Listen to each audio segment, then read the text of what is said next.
Hi friends, ఇది NS 200. దీనికైతే battery recharging అవ్వట్లేదు.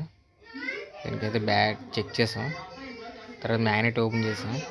మ్యాగ్నెట్ ఓపెన్ చేస్తే ఒక కాయిల్ కాలిపోయింది. చూసారు కదా, కాయిల్ బేస్ మొత్తం కాలిపోయింది. చూసారు కదా, దీనికైతే కొత్త కాయిల్ వేస్తాం. దీని పార్ట్ నెంబర్ చూడండి. దీని పార్ట్ నెంబర్ కొత్త తెచ్చి పార్ట్ నెంబర్ చెప్తాను, చూసి సేమ్ మోడల్ తెచ్చుకోవాలి. ఇక్కడ ఫ్రెండ్స్, ఇది కొత్త కాయిల్, ఇది ఎన్ఎస్ 200.